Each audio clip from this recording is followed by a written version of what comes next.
Au chapitre femmes, le mot autonomisation était sur les lèvres lors de la présentation de l'ASPEL à Kinshasa, après son succès dans quelques provinces où elle est déjà implantée. Au-delà du message qui passe par l'acceptation et l'auto-acceptation de la femme en vue d'une participation sans discrimination, la rencontre de Kinshasa était une occasion d'honorer à titre posthume l'ingénieur Albert Ilunga pour son dévouement à la bienfaisance ainsi qu'à assurer l'éducation équitable entre les filles et les garçons.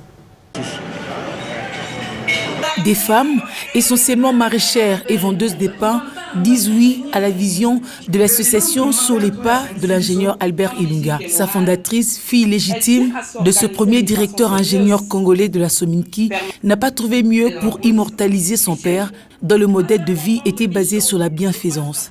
L'idéologie de ce Congolais d'heureuse mémoire a conquis des Congolaises dans cet échantillon. Créé à Lubumbashi le 9 septembre 2016, l'ASPEL gagne le public quinois, satisfait de la fondatrice pour qui le réel travail commence de la capitale congolaise. Il faut donner pour recevoir. Nous voulons aussi amener la femme à être autonome. Elle doit se comprendre, connaître ses capacités, connaître ses atouts et par après les mettre en pratique. Nous sommes à Lubumbashi, à Kinshasa aussi, je crois dans 4 communes. En Mbujimai, en Gandanchika, dans mon village natal aussi à Kalunda Musoko, en Lomami. Mais nous avons besoin de coups de pouce pour vraiment bien travailler afin d'élargir la vision. Des UN Academy au collectif de Femmes One, en passant par des structures telles que Mwasi Mobali, les riches interventions du jour sur l'autonomisation de la femme, la veuve, la fille mère, ont révolutionné la façon de penser des nombreuses participantes.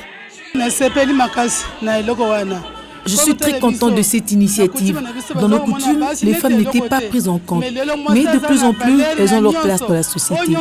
Et les enseignements sur l'autonomisation du jour m'ont beaucoup édifié. Il appartient alors désormais aux filles, mais aussi aux mères de s'approprier de cette intégration de la société pour une égalité de sexe et atteindre le développement. Occasion pour Berthe Mutoba d'honorer quelques femmes à titre symbolique pour leur engagement dans la survie de leur famille. Le moment est émouvant lorsqu'en premier lieu, c'est Sera Mulungu Ilunga qui est congratulé pour son amour-sacrifice. C'était un père, un homme brave, courageux et qui donnait, et que chez lui envers ses enfants, il n'y avait pas de tabou. Et c'était égalité pour filles et garçons chez nous à la maison. Et quand nous avons commencé à grandir, à pousser vers la maturité, il nous disait, vous n'avez plus droit à des erreurs. Dans son combat de l'égalité du genre, la présidente de l'ASPEL peut aussi compter sur son partenaire de vie. C'est ça la réalité. L'homme et la femme, ils sont tous égaux. Sur tous les plans, il faut que la jeune fille prenne conscience, dise que nous sommes tous égaux. C'est pour cela que Maman Berthe Mutoba, la présidente, veut encourager, dire à la jeune fille qu'il faut se réveiller, il faut se mettre debout et tout ira bien.